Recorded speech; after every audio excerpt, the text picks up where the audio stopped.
If you want to add a payment card to your Google Pixel 10 Pro, then first of all we need to find and open the Google Wallet app.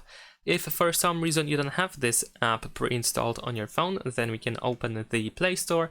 Over here, let's go to search, and you can simply search for Wallet. You should be able to find the Google Wallet app over here, and let's open it.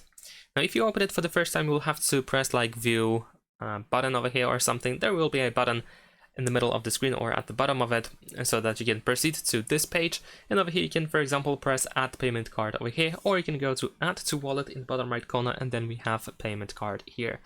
Afterwards, you should be able to scan your credit or debit card, but if you prefer to enter details manually, then we have this text at the bottom of the screen. We can tap on it in order to fill everything in over here manually, and then press Save and Continue. And that's pretty much it. This is how we can add our payment card to Google Pixel 10 Pro. Thanks for watching, leave a like and subscribe.